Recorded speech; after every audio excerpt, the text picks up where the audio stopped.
झारखंड में अभुआ सरकार है।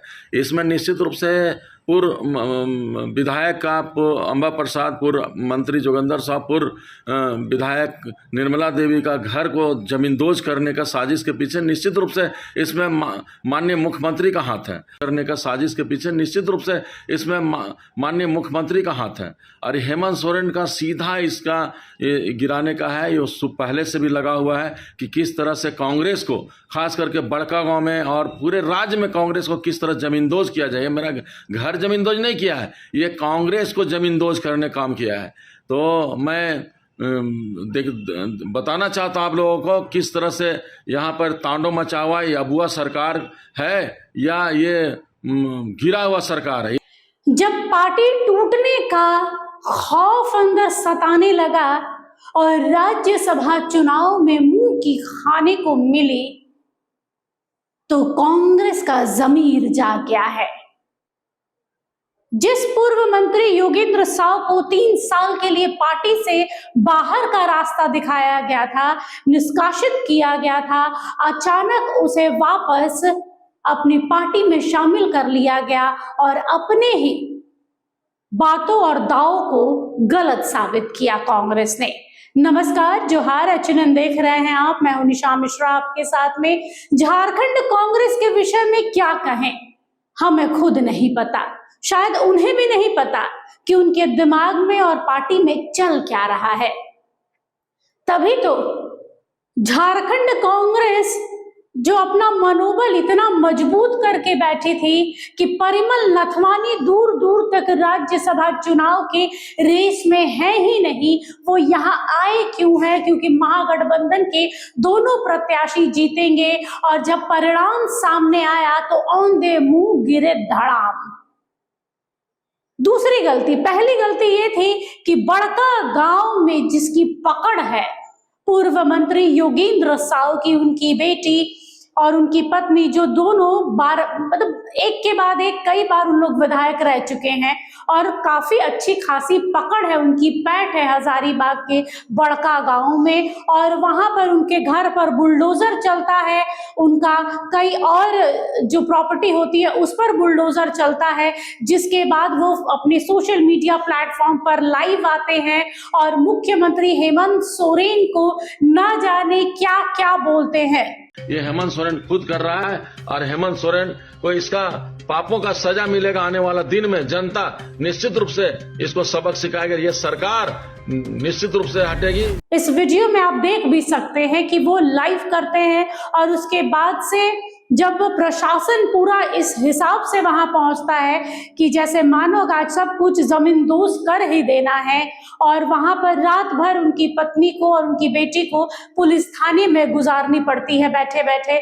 यहाँ तक कि अम्बा प्रसाद भी सोशल मीडिया पर आती हैं और हेमंत सोरेन के सरकार के खिलाफ पूरा हल्ला बोल करती हैं। उनकी माता को कपड़ा तक पहनने का मौका नहीं दिया जाता, वो नाइटी में ही थाने पहुंचती है।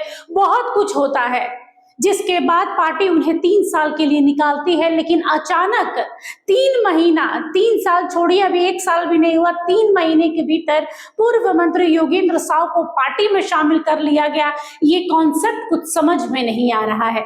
क्या कांग्रेस को सताने लगा है कि हमारी पार्टी टूट रही है, या फिर पूर्व मंत्री योगेंद्र साव उतनी मजबूत पर्सनालिटी हैं? तीन राजनीति से जुड़े लोग उनके घर में हैं। खुद पूर्व मंत्री योगेंद्र साव है, उनकी पत्नी विधायक रही है, उनकी बेटी विधायक रही है। तो क्या इसका दबदबा है, या फिर ये डर है कि कहीं ये किसी और पार्टी का दामन ना थाम ले, जैसे भाजपा? ये भी हो सकता है। तो कहते हैं ना कि दूध से जब मुंह जलता है ना, तो छाछ को भी हम फूंक कर पीते हैं। तो अगर 3 साल के लिए आपका कोई इंतजार तो करता नहीं, तो क्या पूर्व मंत्री और उनकी बेटी और बीवी दूसरी पार्टी में चले जाते? क्योंकि देखिए, हाल फिलहाल में बात करें तो अम्बा प्रसाद का 2 पार्टी के साथ में नाम जोड़ा जा रहा था, एक जेएलके के साथ में और एक भारतीय जनता पार्टी के साथ में। हालांकि चाहे योगेंद्र साव की बात करें, उनकी पत्नी की बात करें, या अम्बा प्रसाद की बात करें, या हार्डकोर कांग्रेसी है, कांग्रेस पार्टी को मजबूत करके चलना चाहते हैं, तो उन्होंने अपनी ओर से पूरे जितने भी कयास थे उसे खारिज किए। लेकिन बीच में देखा जाए तो उनके पिता के निष्कासन के बाद से लगातार महागठबंधन लगातार कांग्रेस, जेएमएम सबको आड़े हाथों ले रही थी अंबा प्रसाद। ऐसे में राज्यसभा चुनाव का हार, पूर्व मुख्यमंत्री योगेंद्र साव का निष्कासन शायद कांग्रेस को विचार विमर्श करने पर मजबूर कर देती है कि हम एक एक करके हारे तो हारे, वो अपनी जगह पर है।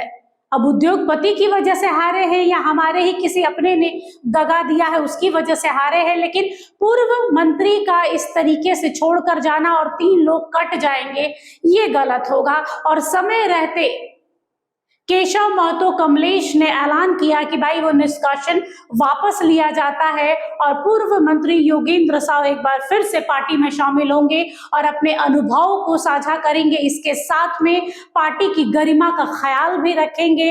हालांकि कहते हैं ना कि जब किसी रिश्ते में गांठ पड़ जाता है ना, तो आप उसे कितना भी आप खोलो या कुछ भी करो, गांठ तो खुलता नहीं, लेकिन वहां पर एक रुकावट जरूर आ जाती है। फिलहाल कांग्रेस और पूर्व मंत्री योगेंद्र साव के रिश्ते में भी यही जो गांठ है कितने दिन तक बनी रहती है और कितने दिनों में ये गांठ हटती है, ये देखना दिलचस्प होगा। लेकिन कांग्रेस के अपने ही उठाए हुए कदम को पीछे खींच लेना कुछ खास समझ में नहीं आ रहा है। फिलहाल के लिए बस इतना ही। देखते रहिए एचएनएन न्यूज। नमस्कार, जोहार। अगर आपके पास कोई जवाब हो, राय हो या खबर हो तो जरूर एचएनएन से जुड़े। नमस्कार। अगर आपको हमारा ये वीडियो अच्छा लगा तो इसे लाइक करें, शेयर करें और हाँ, सब्सक्राइब करना ना भूलें।